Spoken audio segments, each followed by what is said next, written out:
Bwana Yesu asifiwe. Nashukuru Mungu kwa ajili ya wema wake na kwa ajili ya fadhili zake. Karibuni sana katika nyumba ya Bwana na walio katika mitandao. Mungu awabariki na watende mema. Leo tunaenda kuongea kuhusu kuleta mabadiliko. Kila mtu anaweza kuleta mabadiliko, haijalishi umri wako, lakini unaweza ukaleta mabadiliko katika ufalme wa Mungu. Kuna kitu kimeharibika. Kuna kitu umekuta kimeharibika generation nyingi. Lakini ukiwa na Mungu unaweza kuleta mabadiliko. Moyo wako uamue kila unachotaka kufanya.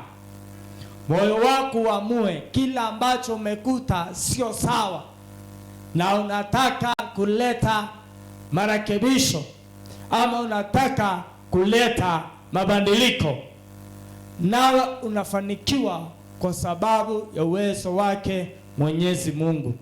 Kwa hivyo tunaenda kuangalia mfalme ambaye alileta mabadiliko. Lakini kabla tuingie katika neno, ningeomba tukaweze kuomba. Baba wa mbinguni, tunakushukuru kwa wema wako na tunasema ni asante.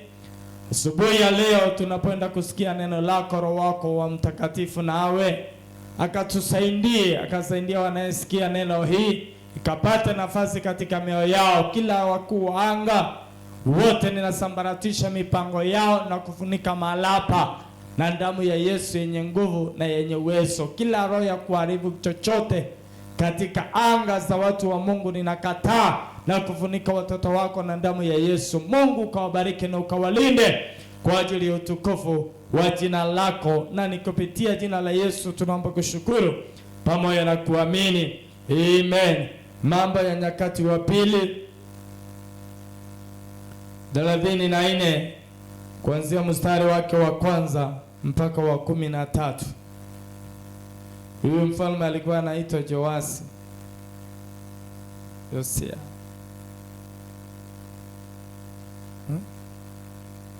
Mambo ya Nyakati wa Pili.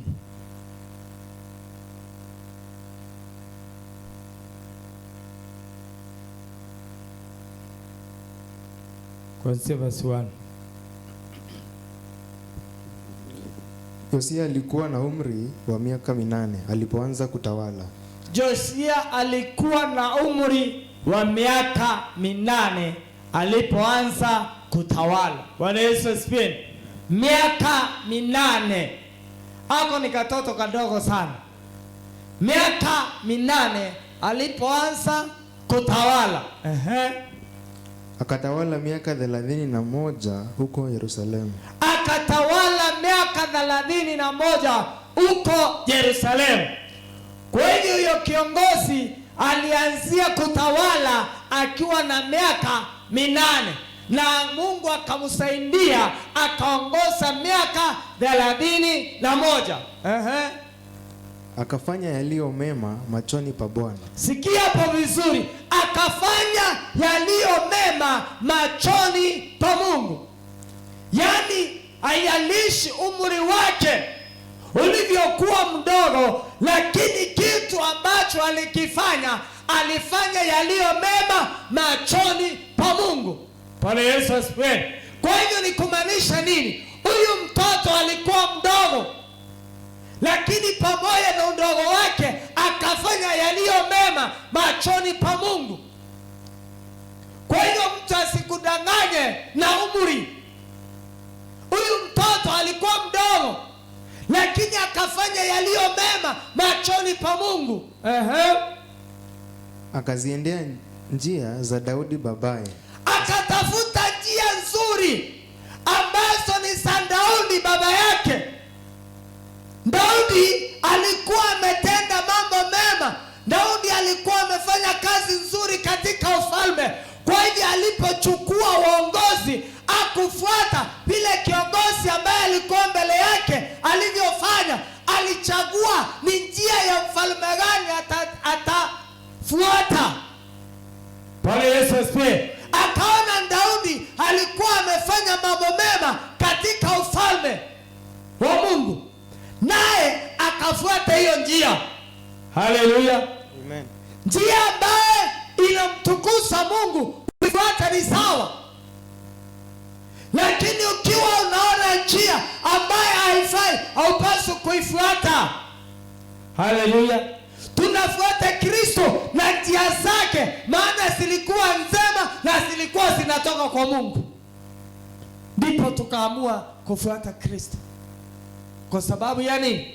Ya matendo yake na kazi aliyofanya kwa sababu ya kutuokoa maisha yetu.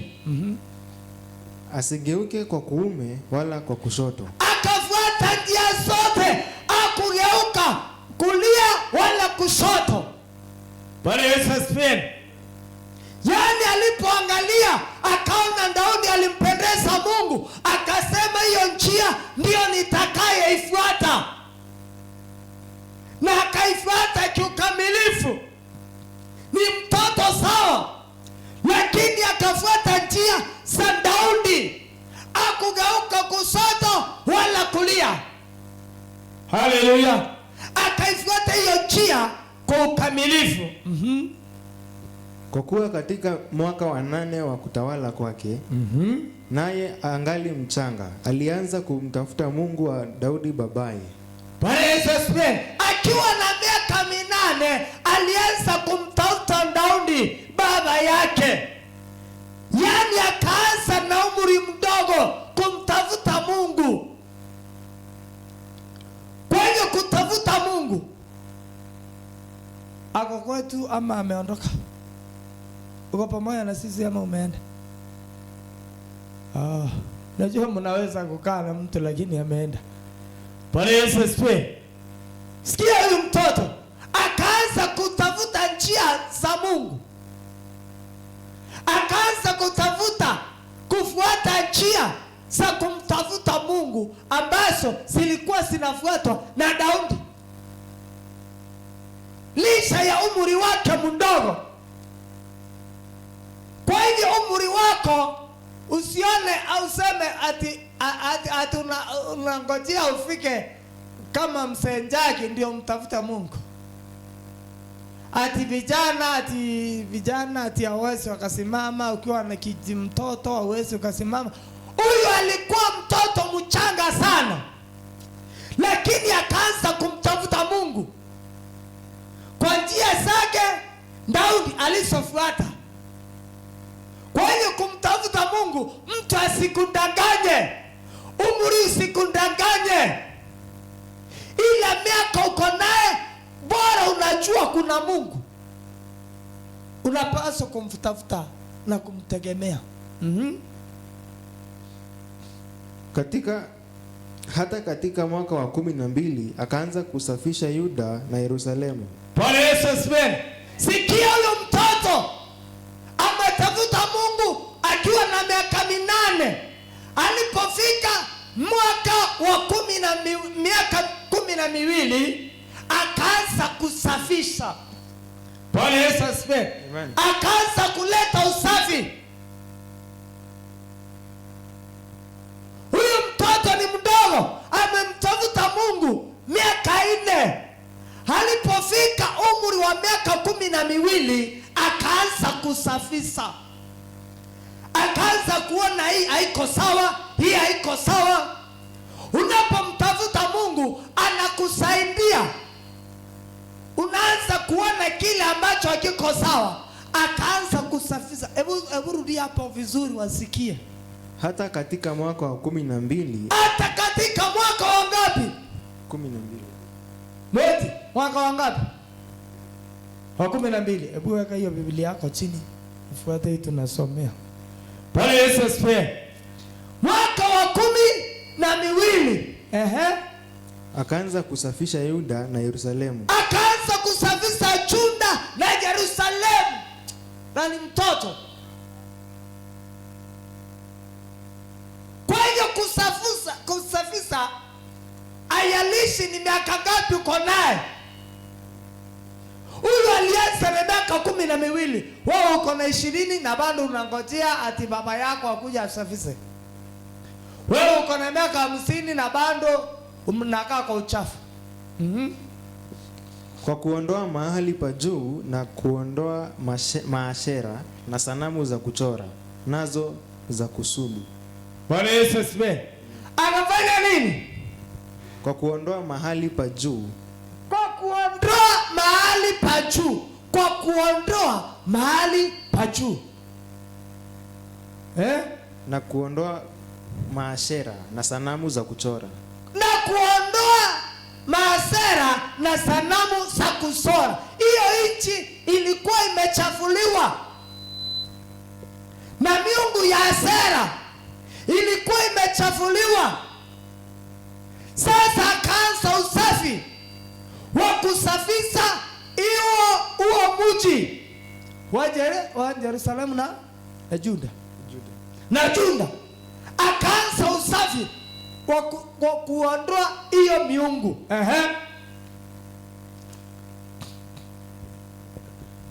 Na sanamu za kuchora nazo za kusubu. Na sanamu za kuchora na za kuzimu. Kusubu ni za na ile sanamu za kuundaunda. Bwana Yesu asifiwe. Ile sanamu za kuundaunda akaanza kusiondoa. Bwana Yesu asifiwe.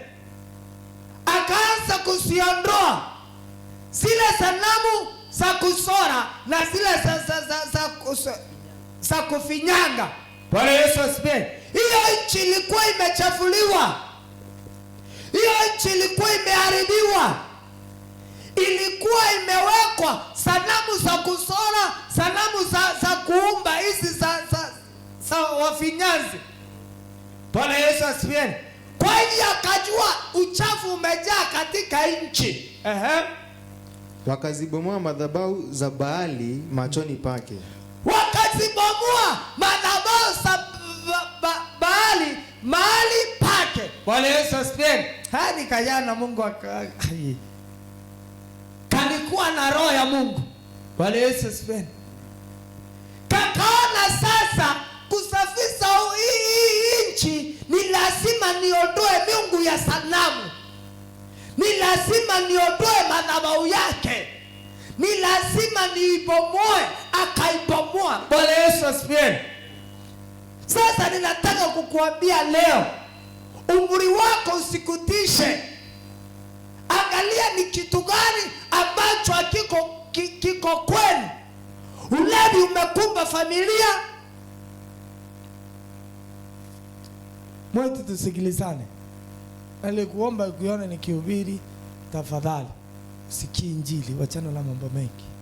Nasikia? Bwana Yesu asifiwe. Unajua adui hataki mtu asikie kitu ambayo inaweza kumsaidia. Anakupatia shughuli. Na wewe usipokuwa makini, anachukua akili yako. Dakika moja tu nimepita ile pointi nilikuwa naongea. Amewahi ama hajawahi? Amekuwahi. Bwana Yesu asifiwe. Unaweza kusikia hata makoyo ingine ambaye haieleweki. Ukitoka hapo, ukifungua mlango imemalizika. Unashindwa ulikuwa unataka uende wapi? Alikuwa anaharibu network. Hii simu ukipiga simu network ikatike, yale mawasiliano yatafika? Haiwezi yakafika. Sasa adui unapoingia katika nyumba yake lazima uwe makini na umejifunika na damu ya Yesu. Ili network yako na mbingu isiye ikakatwa. Maana nikiongea kitu uondoke, ile kitu sitarundia. Bwana Yesu asifiwe. Na ikipita hiyo ndio pointi ilikuwa ibadilisha maisha yako. Kwa hivyo nimetoka hapo, na nikitoka hapo na wewe ile kitu imekupita. Bwana Yesu asifiwe. Adui ni tactics kidogo tu anatumia.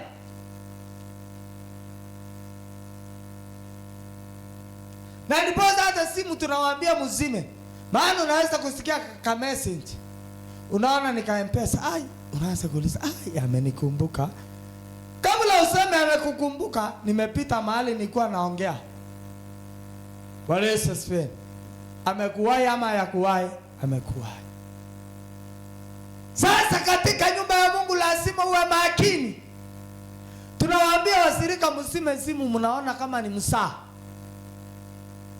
Bwana Andrew akikupigia simu akwambia mambo mengine, mambo fane, wewe kwa akili utaweka kwa mhubiri ama itaenda huko. Na ikienda huko kabla urudi hapa nimeenda. Haleluya.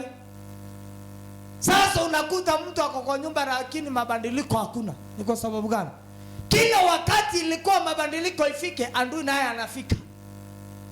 Anakutiuni kidogo, anakuondoa. Bwana Yesu asifiwe. Kwa hiyo huyu mtoto, maandiko yanatuambia vizuri, alipoona hii miungu, alipoona Mungu aliyoabudiwa na Daudi, hakuwa Mungu wa sanamu, hakuwa Mungu wa vinyago, hakuwa Mungu wa Asera, akasema hiyo yote mimi ni mfalme na ibomolewe na iharibiwe. Miaka ni midogo lakini mawazo ni makubwa. Mtu miaka ni midogo lakini ako na Mungu ambaye aliamua kumtafuta, haijalishi umri wake. Bwana Yesu asifiwe. Kwa hiyo hata Yesu mwenyewe alianza miaka 12, ndio maandiko ilianza kumwangalia, kumaanisha miaka 12 iko na neema yake. Hapo ndio neti waka inaanzia. Ama mnaonaje? Yesu miaka 12 ndivyo tunasikia sasa ameingia kwa hekalu. Anauliza mama yake, mnanitafutia nini? Amjui ninapaswa kuwa katika nyumba ya baba yangu. Kwa hiyo miaka 12 hapo network ya mbingu inaanza kushika. Na hapo sasa umekomaa kufanya kazi. Ama mnaonaje? Maana huyu ni miaka 12. Alipoanza kumtafuta Mungu, miaka 12 ameanza kufanya kazi. Miaka 12 ameanza kuleta mabadiliko. Maki usiniambie hadi ukifika umri kama wangu ndio utanjitoa. Hapana. Siko na miaka kadha wa kadha. Au useme wakati kindevu itamea ndio nitakuwa akili imekomaa. Hapana, miaka 12 inatosha kushika njia na kwenda. Miaka 12 umejua uwezo wa kumtafuta Mungu, unajua umuhimu wa kumtafuta Mungu, maana unajua Mungu ambaye ni wa ukweli na Mungu ya sanamu. Huyu mtoto na umri wake mchanga akaamua kumtafuta Mungu. Kumtafuta Mungu akajua kuna shinda mahali. Haleluya. Unapotafuta Mungu lazima uangalie kwani kuko namna gani. Shosho yako ameuoa na pombe, baba yako naye ameingia kwa ulevi, unangojea nini? Lazima uwe kuna kitu haiko sawa.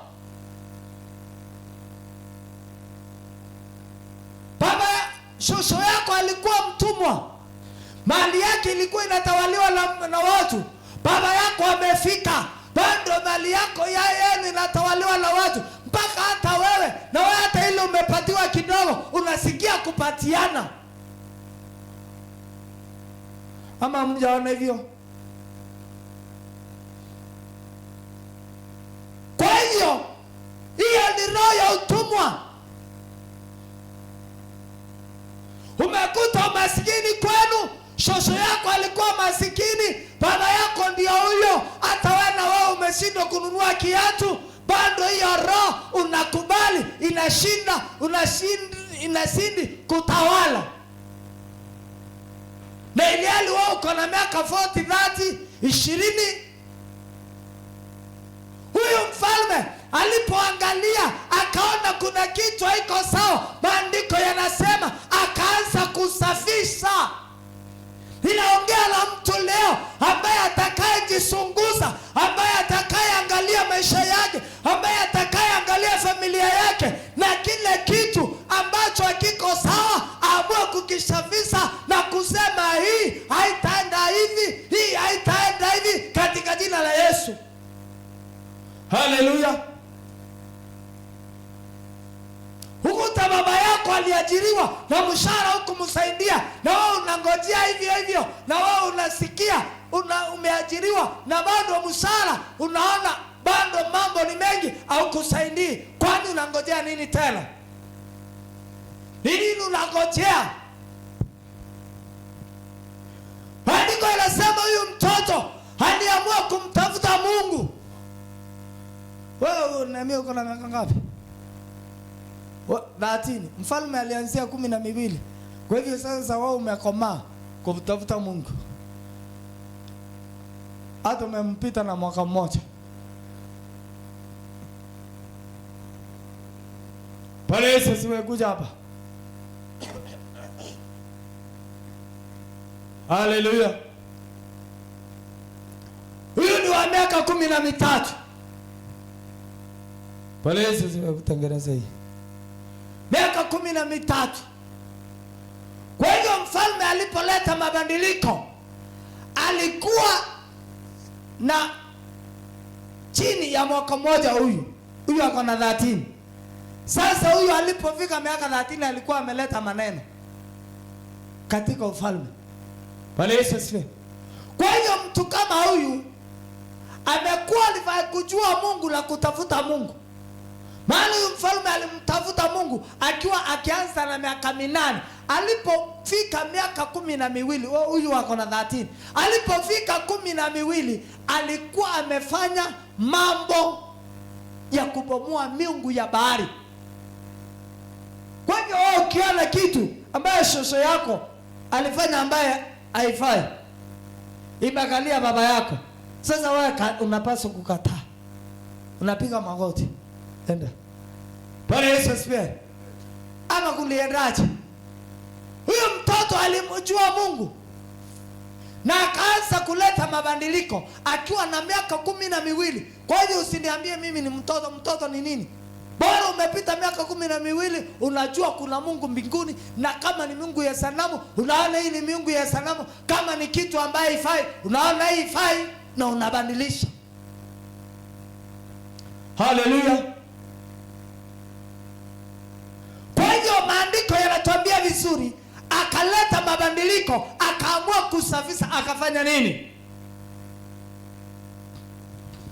Wakazibomoa madhabahu za Baali machoni pake. Akabomoa madhabahu ya Baali ya miungu ya Baali mahali pake. Mahali palipokuwa pameinuliwa na madhabahu ya giza ya Baali akazibomoa. Akasema Daudi mtumishi wa Mungu akuabudu sanamu. Mimi mfalme ninasema hizo miungu ibomolewe, madhabahu yake yabomolewe katika jina la Yesu. Bwana Yesu asifiwe. Naongea na mtu ambaye atakuwa na uchungu, mtu ambaye atakayepata network, aone yale madhabahu yako kwao yafai na amue kuyashughulikia. Haleluya. Usiache kitu kibaya kikupate, wewe kataa na ujiondoe mahala pale. Na sanamu za jua.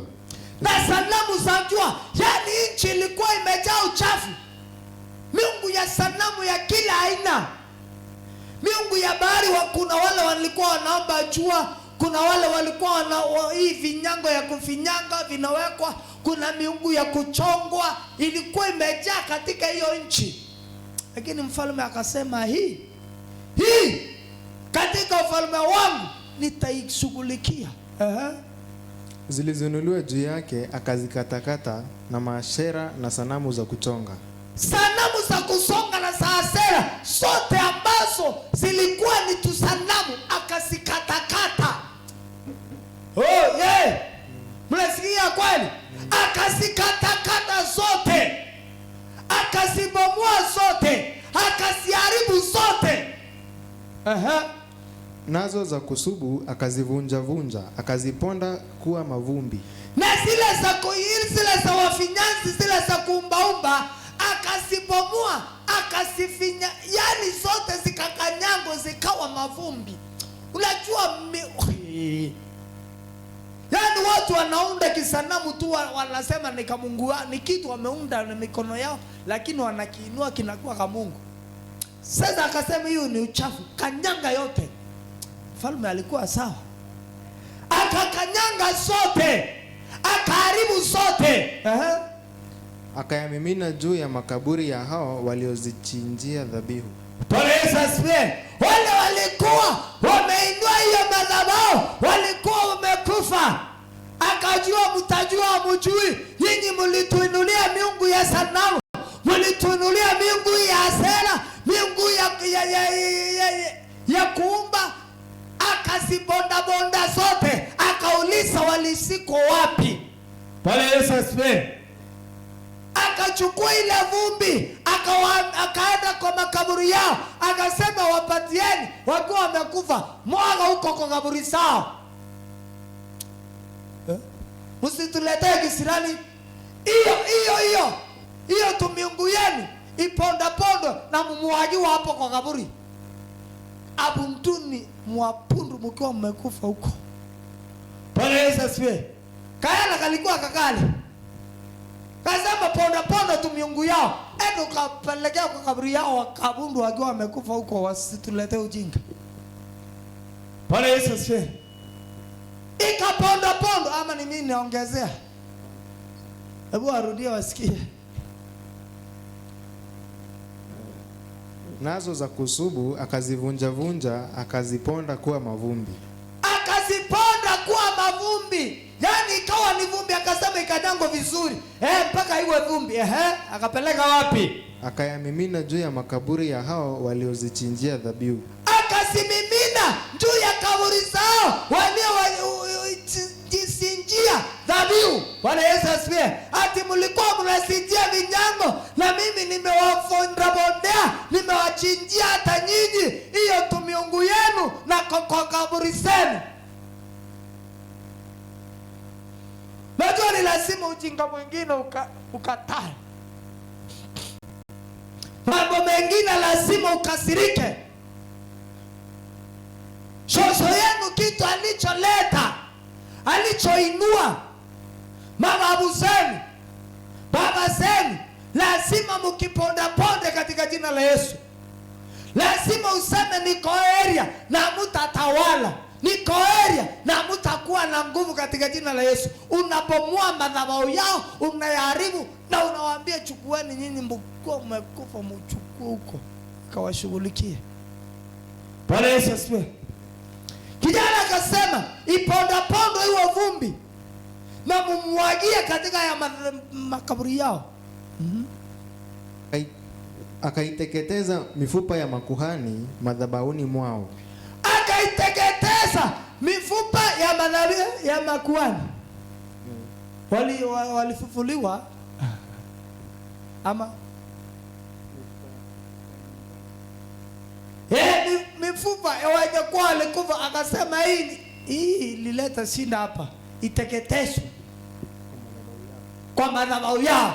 Akasema hii katika ya madhabahu yenu ni hiyo mifupa ndio itateketezwa hapo, usituletee ichomo kwa hiyo madhabahu yenu, ili hiyo roho kabisa tuiue na kuimaliza katika nchi. Bwana Yesu asifiwe. Akasafisha Yuda na Yerusalemu. Akasafisha Juda na Yerusalemu. Ninaongea na mtu leo ambaye atakayesimama aseme nikiwa hai, Mungu akiwa amenisaidia, nitamtafuta na nitasafisha familia yetu, nitasafisha watoto wangu, nitasafisha bwana wangu ama mke wangu, nitasafisha familia yetu katika jina la Yesu. Kila roho ambaye unaona haifai, uisafishe na damu ya Yesu. Uiambia itatawala tena, uiambia ina nguvu tena, uiambia ina uwezo tena katika jina la Yesu. Maandiko ya sasa yanasema akasafisha mji wote, akasafisha kutokana na uovu wa kila aina. Bwana Yesu asifiwe. Naongea la mtu ambaye atakayesafisha, atakayeleta mabadiliko, atakayeleta change. Bwana Yesu asifiwe. Atakayeleta change na kusafisha kitu ambacho akifai, kitu ambacho akistahili, unabadilisha na unasafisha katika jina la Yesu. Na katika miji ya Manase na Efraimu na Simeoni mpaka Naftali akafanya vile vile, na katika maganjo yake pande zote. Bwana Yesu asifiwe. Alifika kila mahali. Kila mahali alishughulikia. Kila mahali alishughulikia. Akahakikisha nchi yote, sio mjini peke yake. Akaenda hata hizo kaunti zingine. Akaingia kusafisha na kuhakikisha kila mahali kuko sawa. Bwana Yesu asifiwe. Kwa hivyo wewe unaweza kufanya kila kitu kiwe sawa. Unaweza kung'arisha mji wote. Unaweza kung'arisha nchi. Unaweza kung'arisha maisha. Bora tu ukiamua kumtafuta Mungu. Bora tu ukiamua kufuata njia za Mungu ambazo ni zilizo sawa. Maandiko yanasema huyu kijana alitafuta Mungu kwa uaminifu na kwa njia iliyo sawa. Akazibomoa madhabahu, akaponda maashera na sanamu kuwa mavumbi. Akazikatakata sanamu zote za jua katika nchi yote ya Israeli, kisha akarejea Yerusalemu. Bwana Yesu asifiwe. Alichughulikia nchi yote ya Israeli, akakatakata tumiungu yote. Bwana Yesu asifiwe. Yaani Israeli yote akashughulikia hiyo tumiungu na akatuharibu kabisa. Bwana Yesu asifiwe. Kwa ukoo wenu unaweza kuharibu tumiungu ya sanamu yote. Mlikuwa mnaabudu sijui nini, mlikuwa mnategemea waganga na wachawi, mlikuwa mnategemea kulindwa na nguvu za giza. Unaweza ukasimama lisha ya umri wako, unashughulikia hii familia yote na ukoo wote, unasema hii haitasimama. Gideoni mwenyewe alibomoa madhabahu ya Baali. Kwa hiyo inahitajika mtu ambaye atakayesimama. Usishughulikiwa na madhabahu ya giza, shughulikia madhabahu ya giza. Usikubali kushughulikiwa, shughulikia madhabahu ya giza katika jina la Yesu.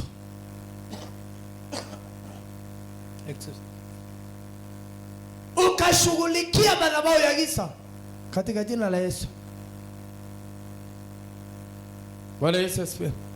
Kwa hiyo mfalme alitenda mambo makubwa na akashughulikia.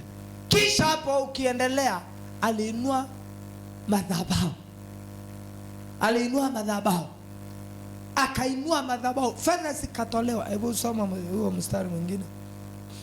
Hata katika mwaka wa 18 wa kutawala kwake, alipokwisha kuisafisha nchi na nyumba, alipomaliza kuisafisha nchi na nyumba, akamtuma Shafani mwana wa Azalia na Maaseya akida wa mji na Yoa mwana wa Yoazi waandishi wa tarehe, waitengeneze nyumba ya Bwana Mungu wake.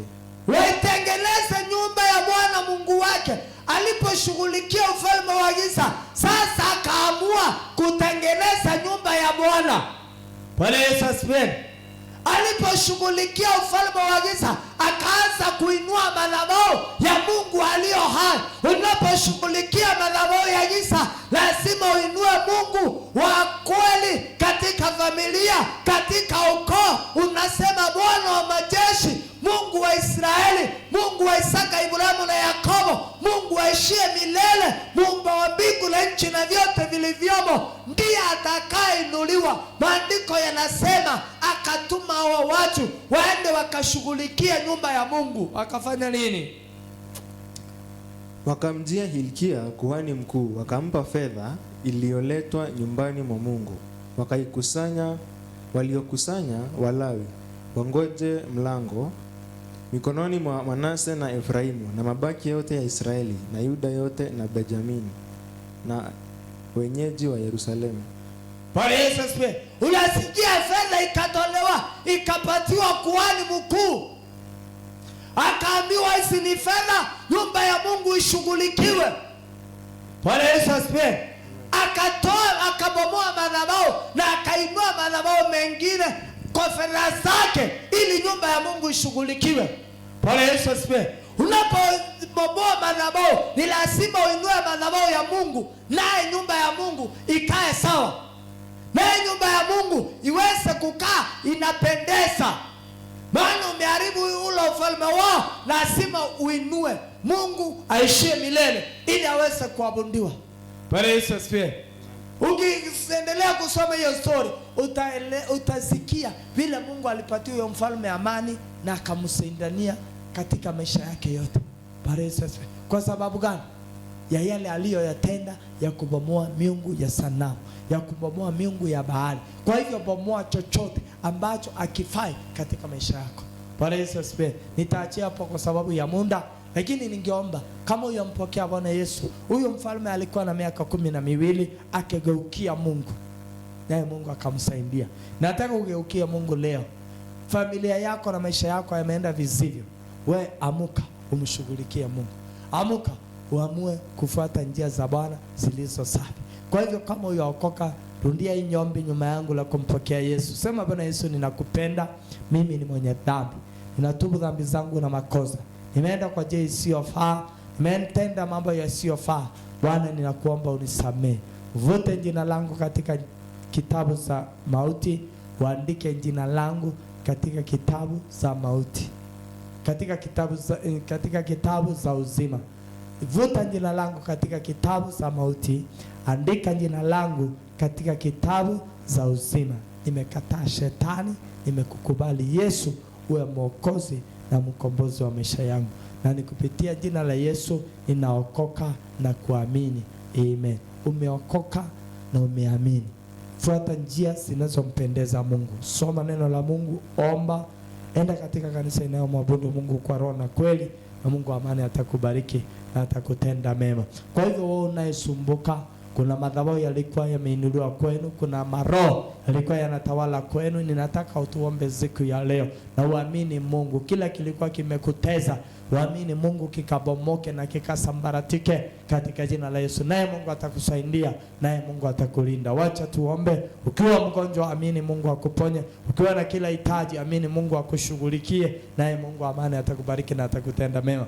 Baba mbinguni, katika jina la Yesu ninakushukuru, ninasema ni asante kwa ajili ya msikilizaji Bwana na aliyo nyumba hii. Bwana, tunakuamini na tunakutegemea wewe, ili Bwana ukadhihirike na ukaonekane. Kila roho yote ya kutumwa na ya kunjileta tunaisambaratisha, haina uwezo kwa watoto wako na haina nguvu. Ninatangaza neno la uponyaji kwa watoto wako, ninatangaza neno la uponyaji kwa watoto wako, ninatangaza Bwana ukawaweke watoto wako huru. Kila roho adui alikuwa amewateka, kila roho adui alikuwa amewafunga, ninatangaza kufunguliwa kwao. Aliyo mgonjwa, ninatangaza uponyaji. Aliyokuwa ameonewa na ufalme wa giza, ninatangaza kuwekwa huru kwake. Kila mitego ya adui na kila mipango ya adui ninaisambaratisha katika jina la Yesu. Kila uovu ninaukataa, kila mishoni za adui ninazikataa katika jina la Yesu. Ninatuma neno la uponyaji, ninatuma kuwekwa huru kwa watoto wa Mungu.